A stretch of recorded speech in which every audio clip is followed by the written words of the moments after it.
Êtes-vous curieux des forces mystérieuses qui façonnent notre monde? Vous êtes-vous déjà demandé comment les actions que nous entreprenons aujourd'hui peuvent avoir un impact profond sur l'avenir? Si c'est le cas, vous n'êtes pas seul. Le concept de cause à effet est l'une des idées les plus fascinantes et les plus puissantes de l'histoire de l'humanité. Rien n'arrive par hasard ou en dehors des lois universelles. Chaque action a une réaction ou une conséquence. Chacune de vos pensées, paroles et actions sont des causes. Ces causes déclenchent des ondulations d'énergie dans l'univers qui à leur tour créent des effets. Tout ce que nous avons actuellement dans notre vie, notre richesse, nos amis, nos relations, nos biens, nos sentiments et nos réalisations, a une cause spécifique et prévisible. Les choix que nous faisons dans notre vie quotidienne, parfois même les plus petits et les plus insignifiants, peuvent réellement affecter et transformer la nature en nous et autour de nous. Qu'il s'agisse de réussite ou d'efforts spécifiques, lorsqu'ils sont atteints, ils sont le résultat de causes et d'actions spécifiques que vous avez entreprises. Si nous sommes constamment conscients de ce que nous faisons, nous pouvons prédire le succès à l'avenir en répétant les actions que nous avons entreprises auparavant. Si nous prenons les bonnes décisions qui nous sont bénéfiques conformément à la loi, nous connaîtrons sans aucun doute le succès. Que nous y pensions ou non, l'essentiel est dans les actions que nous entreprenons. Selon la loi de cause à effet, il n'y a pas de coïncidence ou d'accident dans l'univers.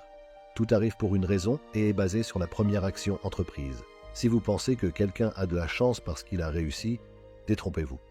Le succès ne repose pas sur la chance, il se construit en vous. Les effets que nous rencontrons dans notre vie sont directement dérivés des actions que nous avons entreprises, qui viennent directement de l'intérieur. Votre vie et votre destin se transforment chaque jour, et tout dépend de vos réactions aux événements qui se produisent chaque jour. Si vous faites la même chose chaque jour, vous obtiendrez le même résultat que celui que vous avez obtenu. La réalité dont nous faisons l'expérience provient de nos pensées, car ce sont nos pensées qui créent les causes au départ. Vos pensées manifestent votre réalité chaque jour, et la façon dont vous vivez la vie au quotidien est le reflet de vos pensées initiales. Nous choisissons tous d'éprouver les émotions que nous ressentons chaque jour, consciemment ou inconsciemment. Notre comportement dépend de la façon dont nous nous percevons. En d'autres termes, si vous découvrez ce que font les personnes qui réussissent et que vous suivez les mêmes actions, vous obtiendrez les mêmes résultats. Étudier les personnes qui réussissent, découvrir les actions qu'elles ont entreprises et les effets qu'elles ont subis en conséquence, nous conduira à des résultats similaires.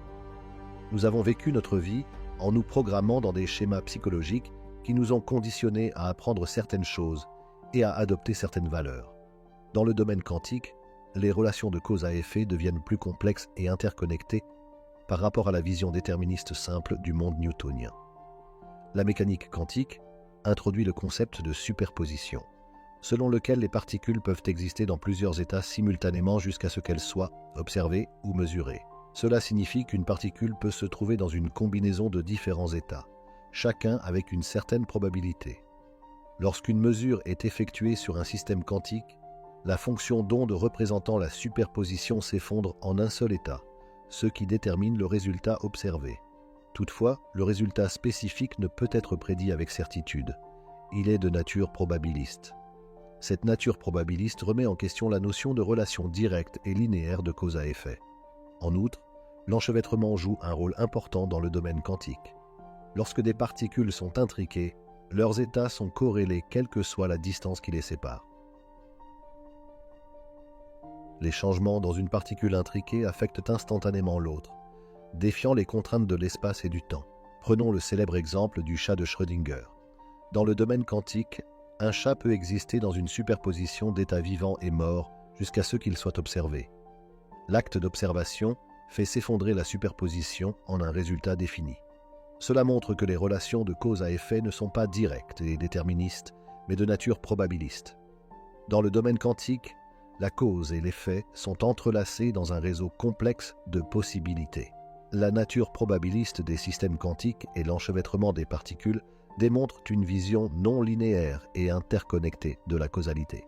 Elle suggère qu'une cause unique peut avoir des effets multiples et que des causes multiples peuvent conduire à un effet unique. Les résultats des interactions quantiques sont influencés par une combinaison de facteurs, notamment l'incertitude inhérente et les états intriqués des particules.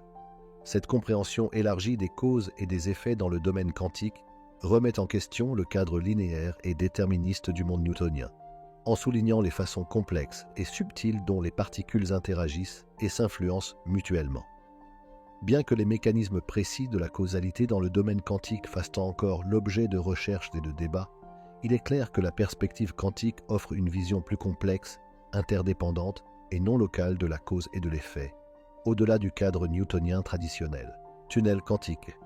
En mécanique quantique, les particules peuvent traverser des barrières énergétiques impossibles à franchir en physique classique.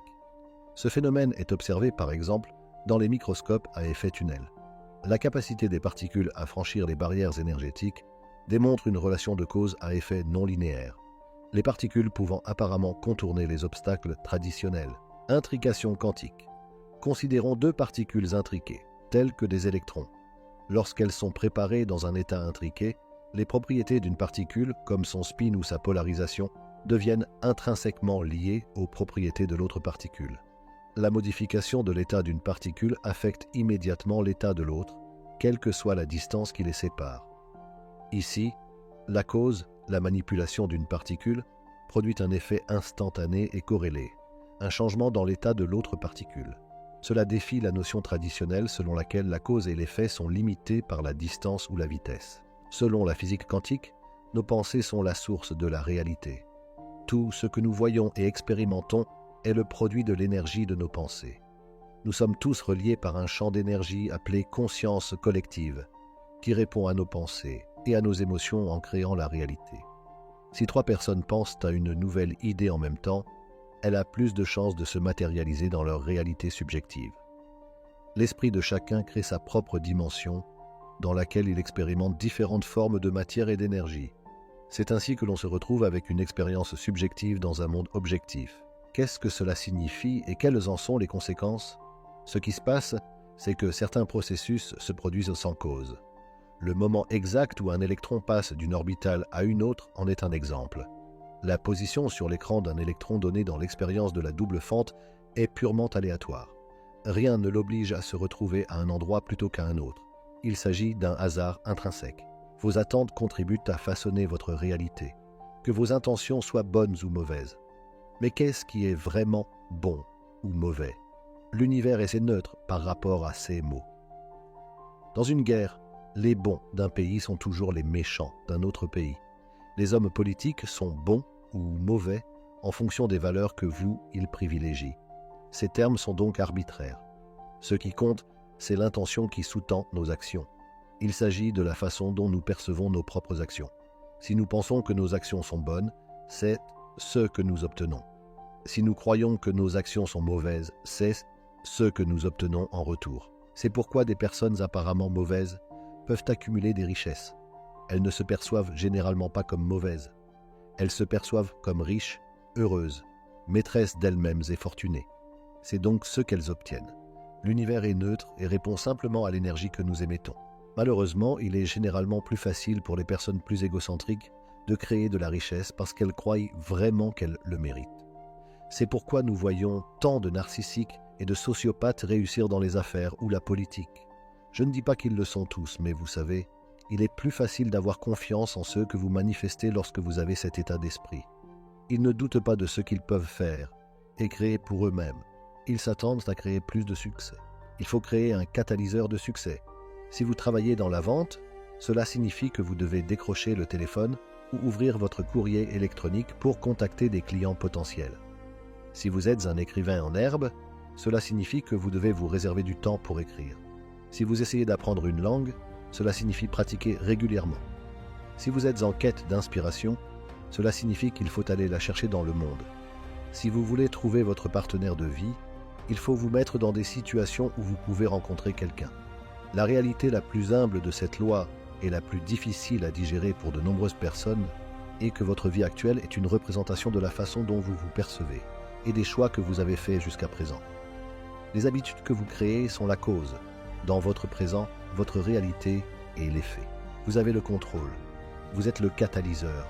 Les pensées, les émotions et les comportements que vous éprouvez créent des effets. Votre identité actuelle est ce que vous manifestez.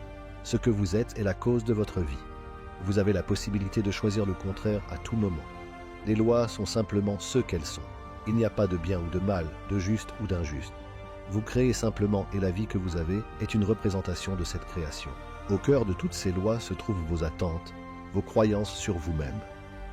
Certains effets peuvent être souhaitables, d'autres indésirables. Avec le temps, les effets que vous créez deviennent exponentiels. Ils s'ajoutent aux effets précédents, créant des effets massifs. La loi de cause à effet est un principe métaphysique puissant qui lie la conscience et l'énergie en une unité indéfectible. C'est la clé qui déverrouille le véritable pouvoir de la manifestation et de l'évolution spirituelle. Ce principe révèle que l'énergie est l'aspect manifesté de la source, tandis que la conscience est l'aspect non manifesté. En comprenant cette unité, nous pouvons déverrouiller certaines des clés les plus profondes de la manifestation et de l'évolution.